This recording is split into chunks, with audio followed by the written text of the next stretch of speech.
Hey guys, Zack here, and this is my review of Trollhunters Tales of Arcadia.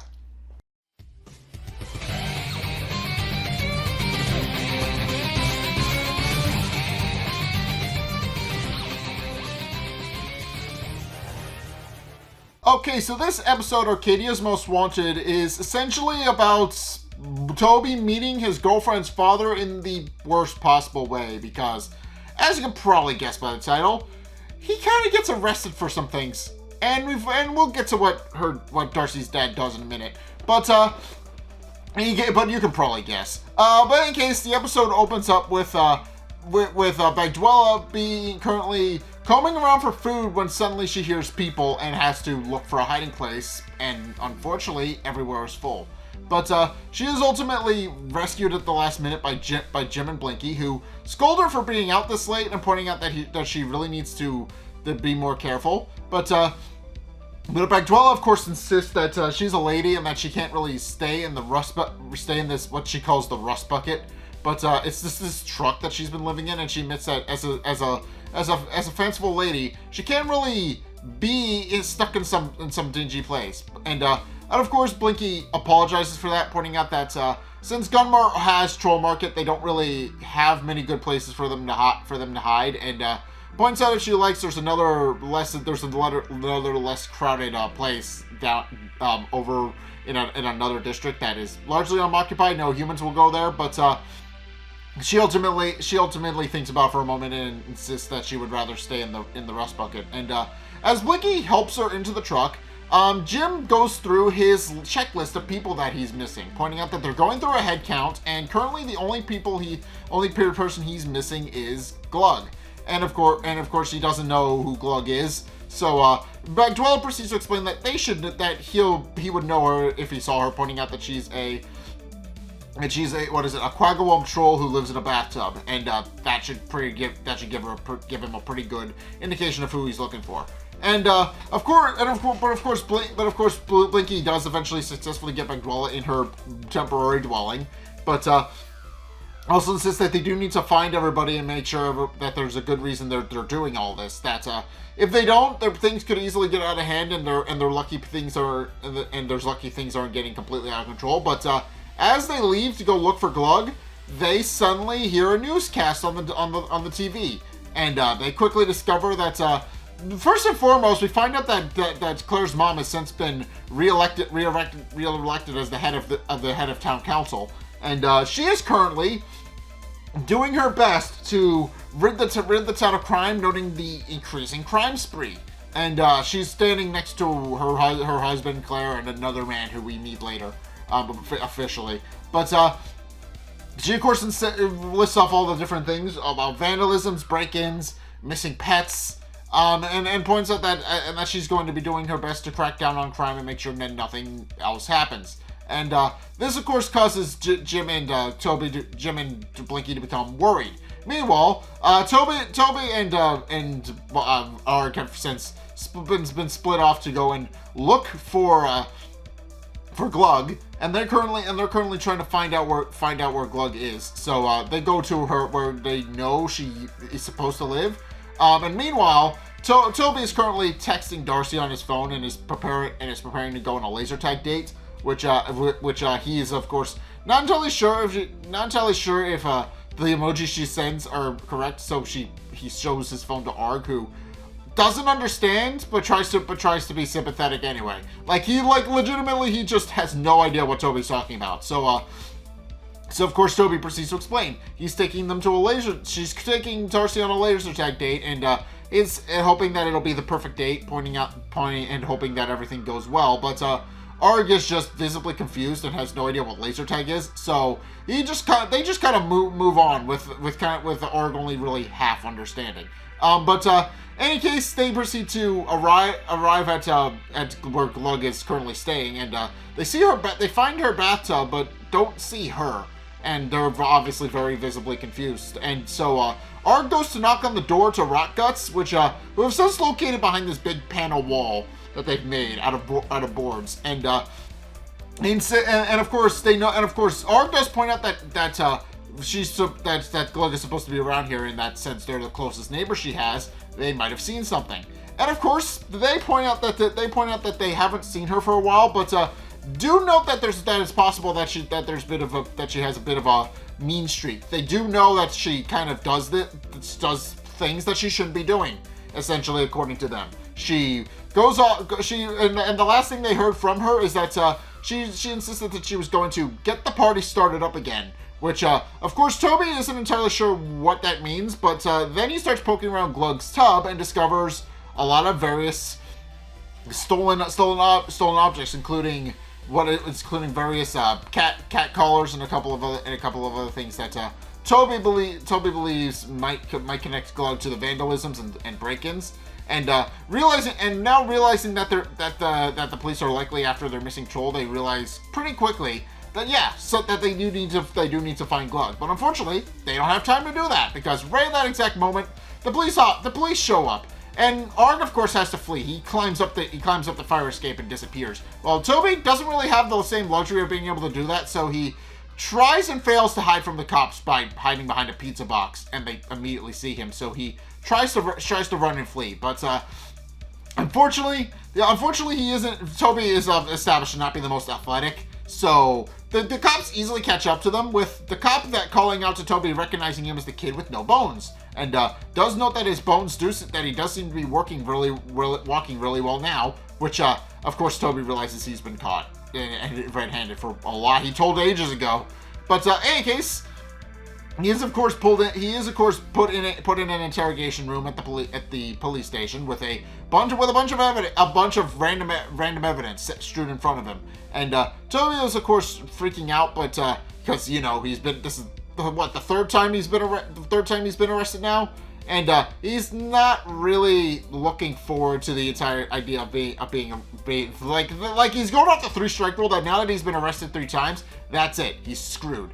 But ultimately, he does calm himself down, and he doesn't really have much time to calm himself down, because right at that exact moment, we're introduced to a new character. We are formally introduced to Detective Scott, and of course he immediately goes on the warpath with Toby, and demanding to know everything. And of course Toby tries to clarify who he is, what kind of hobbies he has. But of course, Detective Scott isn't interested in his life story, and it's just that he only really wants to know is that there's one piece of business that he wants to get down to, and that's what Toby is doing with his daughter. And of course, it takes Toby an embarrassingly long amount of time to realize that Detective Scott is Darcy's father, and also a detective on the police force. And yeah, Toby realizes he's in deep shit in a lot of different ways. So, of course, Detective Scott is obviously very visibly upset, obviously very visibly angry, both because Toby's their prime suspect at the moment, but also because he notes that Toby stood his daughter up on their laser tag date, which Toby points out wasn't his fault. He got arrested. Not really his fault. Yeah, he just kind of points out that, yeah, Detective Scott arrested him. How am I supposed to go on a date with your daughter if I'm in here? Like, he literally just says that. But Detective Scott points out that he obviously doesn't understand what his daughter sees in him, and pointing out that his daughter seems to like him, but and also points out that he asks around and everybody seems to like him. But also, looking at his rap sheet, he points out that he doesn't really have a reason to like Toby, especially since Toby's dating his daughter. So he then proceeds to go off and list all the various things that Toby has done throughout the course of the series that has gotten him on an extensive rap sheet. Obviously, stealing a truck, again, wasn't him. Breaking into a museum, which somewhat justified when you considering the other story-related ramifications behind it. And most recently, all the believing that he broke into all these different places and stole a bunch of different stuff from a bunch of different people. And of course, Toby denies that last one, insisting that he doesn't know what's going on. But of course, Detective Scott tries to grill him and get information out of him, but then gets a call on his police scanner, telling him that there's currently a break-in progress, and realizing it couldn't be Toby because Toby's right in front of him. He does call to pick it up and make sure that he knows where the arrested, that he has the right location, and of course he proceeds to drag Toby along because Toby is currently his prime suspect and he doesn't want Toby out of his sight. So, of course, Toby is stuck in the back seat with Toby once still freaking out about the fact that he's been arrested, and of course points out that and wonders if there's any sort of way he can get out of this. But and of course, Detective Scott does give him an ultimatum, being that he'd be willing to let Toby off easy if Toby never sees his daughter again, which of course Toby is reluctant to do. But in case it's at this point where they arrive at the Vespa dealership, where of course Detective Scott immediately starts interviewing the guy. And asks him about what happened with the Vespas and how they were stolen, and of course the guy just responds back that yes, all brand new Vespas that were just stolen off the lot recently, and of course is very visibly upset because now he's not going to make a profit on them. Meanwhile, Toby realizes realizes now what's going on. And decides to call Jim. He tries to tell Jim what's going on. Tries to tell Jim what's going on with the Vespa dealership and how Glug seems to have stolen everything. But of course, at this point where the Vespa dealer owner actually recognizes Toby as the guy who trashed one of his Vespas a long time ago. And this of course causes Detective Scott's suspicion of Toby to grow a little bit when he realizes that Toby is obviously not trustworthy, and he understands now that Toby has a longer rap sheet than he knows. And wonders what else he'll find out about Toby as they continue to investigate. But Toby, of course, continues to call Jim, and does tell him that the police are currently after their missing troll Glug, and that they need to figure out where Toby is before the police do. But of course, Detective Scott overhears this conversation and demands to know who Glug is and what Toby knows. But Toby just proceeds to A, lock the door to the police cruiser, and B, steals the police cruiser, obviously causing Detective Scott to become very visibly angry with him and try to stop the runaway vehicle. But Toby just kind of drives off. Not well, I should mention. Toby isn't really good at driving yet. He hasn't really learned, driver's ed or anything. So he's just kind of slowly puttering down the road, trying to get but just fast enough to stay ahead of Detective Scott, who proceeds to call in.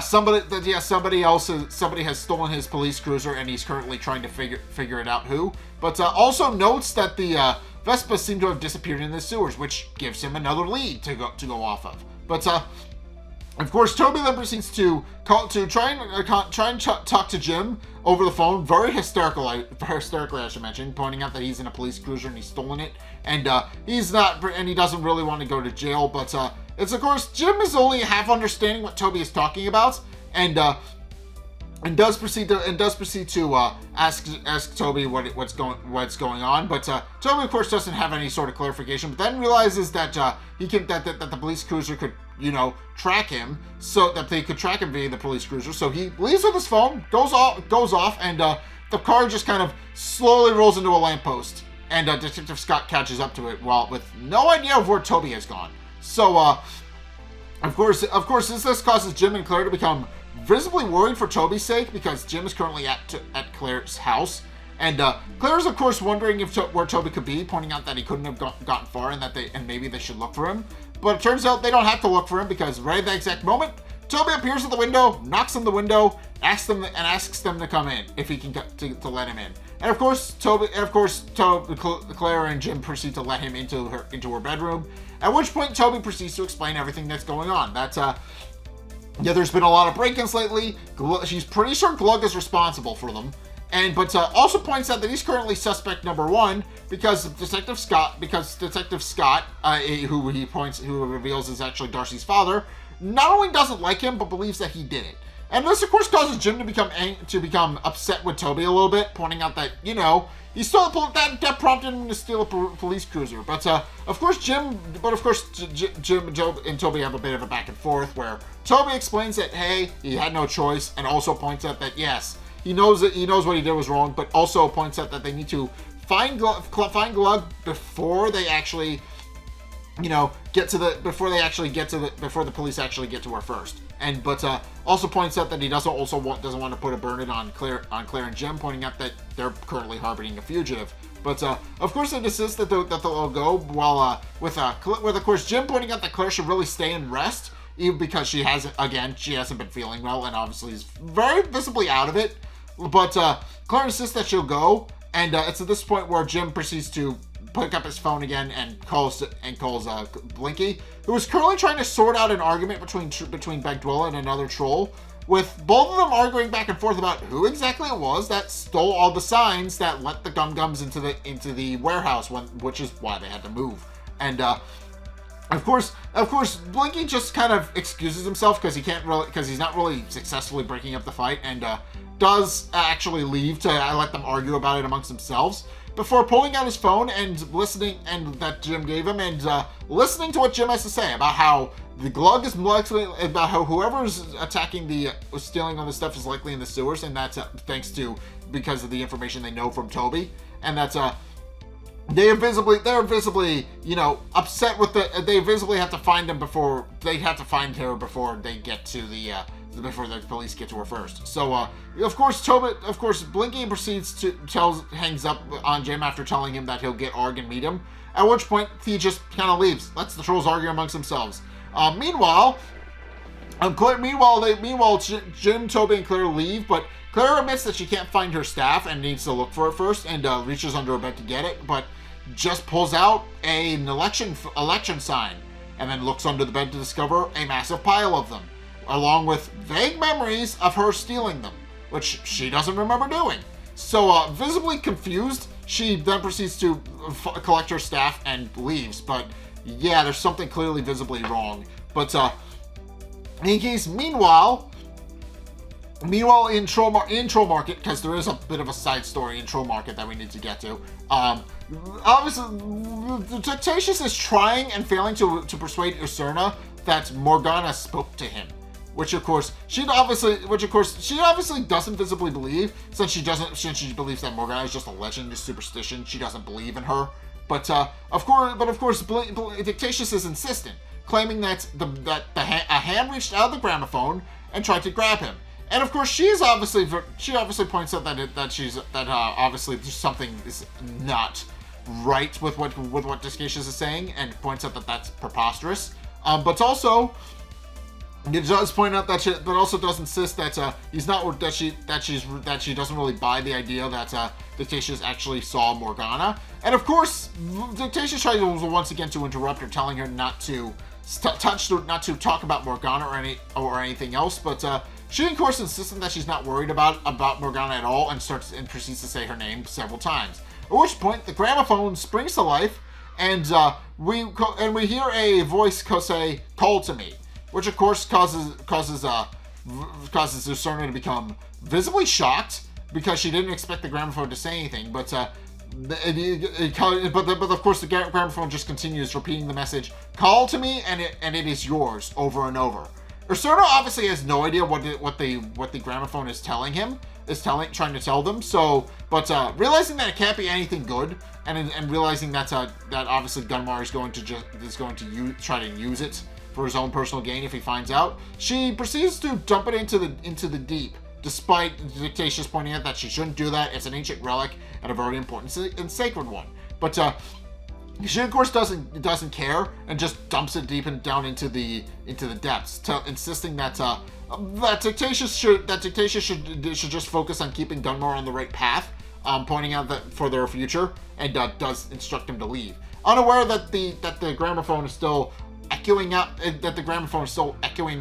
"Call to me" from the depths. So and of course meanwhile, back to the main story. Jim, Toby, and Claire go into the sewers to try and look for Glug, and in the process, they run into Arg and Blinky, who scare them half to death. And of course, Jim points out that they can't be sneaking around like that. But Blinky, of course, points out that if police are after Glug, then it would do great for them to have some sort of discretion. So, for that reason, he does point out that they kind of just need to make it look like nothing is happening. They just need to be as sneaky as possible. But of course, this causes them to be The Jim then proceeds to point out that yes, but also points out that the sewers are also a big mess. So if they are going to be discreet, they should probably break up into groups and look for everybody and look for Glug. So they break up, and that's exactly what they do.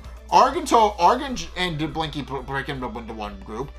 Jim and Claire break up into another, and Toby goes off solo on his own, which will be important. But in case they don't proceed to go through the sewers, and Blinky and Arg do proceed to have a conversation among themselves while they search, pointing out that obviously Jim hasn't been training with Blinky, and Blinky does point this out, pointing out that he really would wish that Jim would pick up his training again, but Jim just keeps telling him that he's got it covered, and there's a reason for that. They already established that that Jim is taking private tutoring lessons from Strickler and Nomura, so he's not telling Blinky about them. So of course Blinky has no idea what it could possibly mean, but and Arg is just kind of trying to figure it out on his own as well, but it's just mostly trying to be reassure Blinky. But Blinky, of course, is just confused. Meanwhile, Jim and Claire are going through a different part of the sewers, and of course, Jim notes that Claire is obviously very visibly nauseous. Like, she is obviously not in a good space to actually go and explore the sewers, and he's picking up on that, and does once again insist that she should go home and take a break, but and just rest. But of course, Claire insists that she's fine, pointing out that her nausea is something she can manage, but then a rat climbs on her head, and she's visibly sick of it that she vomits off screen, of course, but she vomits, and of course Jim is just kind of shaking his head, pointing out that Claire really should, pointing out in his head that Claire should really listen to him. Meanwhile, Toby is sneaking through a third part of the sewers, and he's calling out to Glug, trying to find out where she is, and eventually he does see someone, and proceeds to go off into an alcove, chase whoever he saw into an alcove in the sewer, and discovers all the stolen stuff, just stuff stored in the sewer. But before Toby can figure out what Glug actually stole, he then proceeds to get attacked by somebody. We don't see who right away, but somebody. Meanwhile, we do find out a big revelation. As we find out, not Enrique is sitting in Glug's tub, relaxing to himself, when suddenly Glug reappears and demands to know what he's doing in her tub.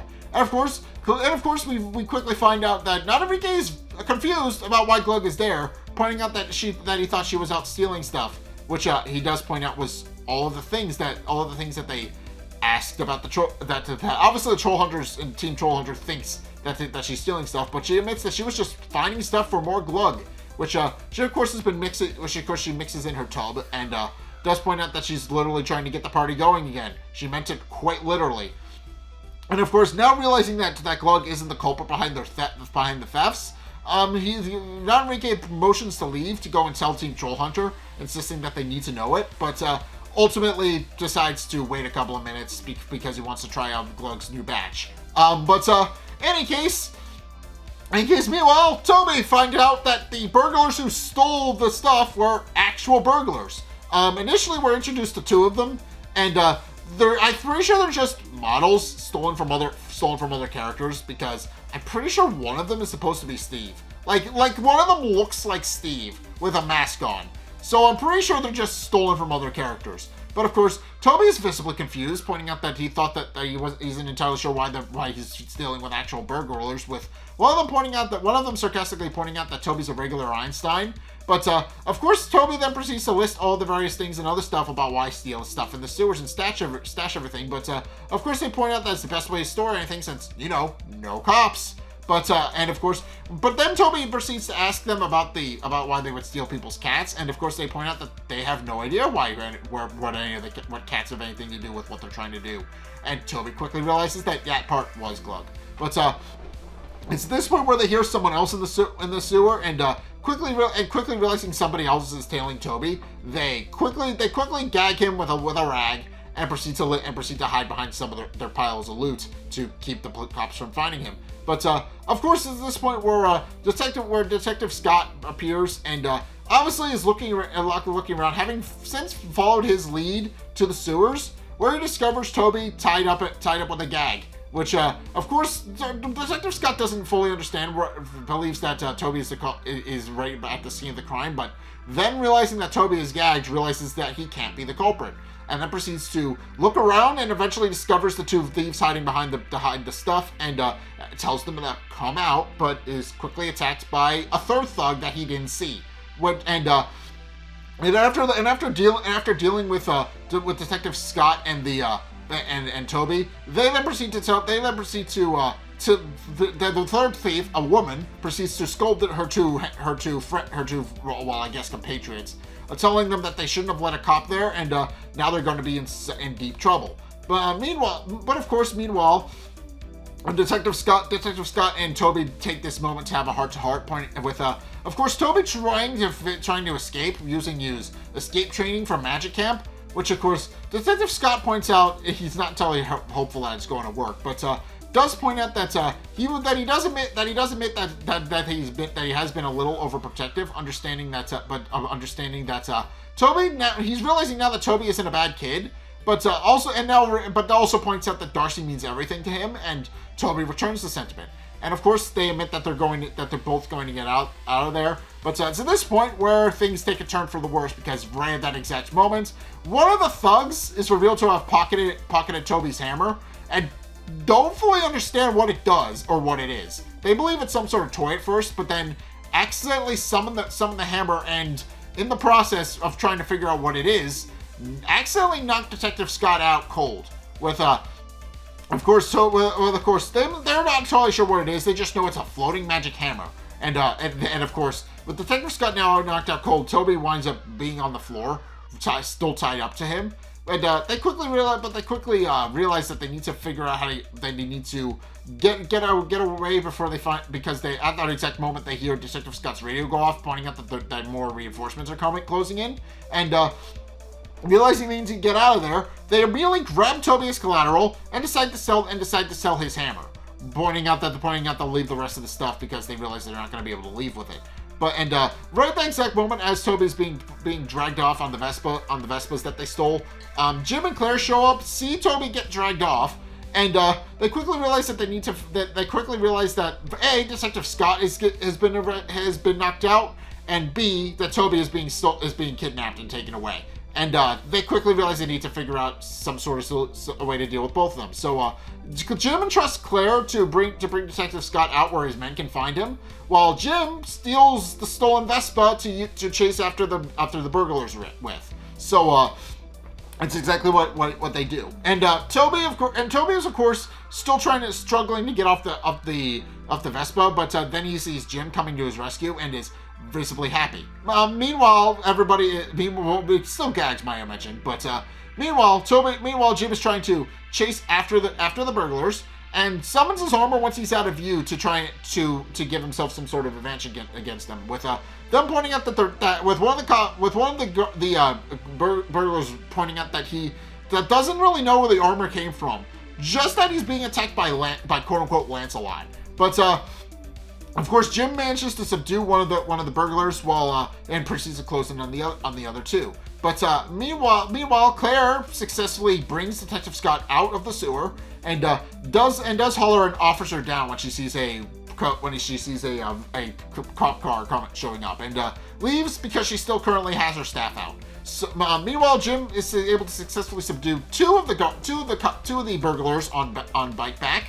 At which point, one of them, the final one, the woman, is subdued by Toby, who successfully unties himself and gets his hammer back and uses it to lift himself free from the air. And of course, Toby takes a moment to gloat, which causes the burglar to sneak up on him and grab him. But right at that exact moment, having heard all the commotion from their corner of the sewer, Blinky and Arg immediately come to Toby's rescue. And of course, they are visibly scared by Arg, who just charges in and roars at them. And all they hear, and they don't fully understand what's going on at first. They just hear this loud snarling and a bunch of slamming and dust coming from one corner of the sewer. And when they see Arg, they bolt, very, very visibly scared. Meanwhile, Detective Scott finally comes to and admits that he doesn't fully understand what happened, and is trying to recite the last thing he can remember. When suddenly the burglars rush into the cop car, insisting that they be taken away forever, pointing out that there's monsters in the sewer and they don't want to deal with them.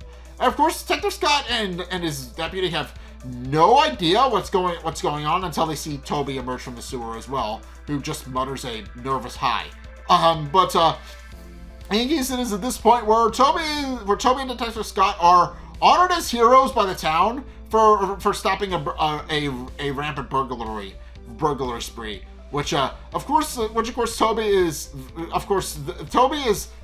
very visibly happy about the fact that he gets to be that he's cleared his name and is now a hero. But also Detective Scott points out that maybe Toby isn't such a bad kid after all, and Toby asks if that means he can still date his daughter. But Detective Scott points out that maybe with a chaperone. At which point he pins the medal off himself that given to himself by the councilwoman Nunez to Toby, which Toby is very visibly happy about. At which point, after Detective Scott walks off stage, Darcy immediately pulls Toby into a hug, pointing out that her boyfriend is so brave. At which point she kisses him for the first time, which of course causes Detective Scott to try and break it up. Meanwhile, Jim and Claire are in the audience. Watch the whole thing with Toby, visible with Toby getting his celebration and everything. And they do point out that maybe they should consider becoming superheroes when Gunmore is dealt with. Pointing out that fighting human villains was kind of cathartic for them. They admit that they like it, that it was a nice break in the monotony. But then Claire vomits again because she's still, nauseous. And also, Jim just points out that Darcy and Toby are still very much going at it. But in any case, the episode then proceeds to end with Gunmar looting through Blinky's library, trying to find any sort of solution on the Eternal Night, and he has no idea what he needs to do. He's just kind of rooting through all the pictures, pointing out that there has to be something he can do to figure out the Eternal Night and how to bring it about. When suddenly he hears a whispering, and of course the whisper then proceeds to continue. Call to me, and call to me, and of course so at this point where one of the books starts glowing a golden yellow and floats into Gunmar's hands and flips to the page about the Eternal Night, telling Gunmar that if they call to me, and the key to the Eternal Night will be yours. And of course, Gunmar then proceeds to utter her name, Morgana. And that's where the episode ends. So, first things first, Gunmar now knows how to bring about the Eternal Night, or at least part of it. Like, he now knows that Morgana is the key, which is a big point that's gonna come up later, since Morgana is gonna be a major character going forward. She's kind of important. But also, it seems that Claire unwittingly helped Morgana let the Gum-Gums into their previous base, because the story establishes that Shiva was the one who removed all the signs, and she doesn't remember doing that. So it's clear that Morgana is just kind of taking, like that was established previously, but it's clear that Morgana is just taking over her body randomly and periodically. And Claire has no idea how, because she has not figured out that Morgana is controlling her yet. It's like she's just thinks it's just a cold, but it's more than a cold. So yeah. But also this episode introduces us to Detective Scott. He's going to be a somewhat major character going forward. Like he's not going to be in every episode, but he is somewhat important in a couple of the several episodes that he's in. So yeah, we're formally introduced to Detective Scott, and he's fun. I like him. But also this episode also confirms that yes, this is just an interesting idea where that obviously people are becoming more aware of the fact that the trolls are currently in Arcadia and have to hide amongst the humans, which is something that they've never had to do before, and people are starting to take notice. But also, the interesting thing that's ultimately the twist that they wound up having to deal with human villains this time. They have never dealt with human villains before now, and it's kind of interesting. I like that. I like the idea for that. that doesn't really go anywhere because I don't think they do anything else with this, I think, if I remember correctly, because I don't think anything else like this happens in part 3.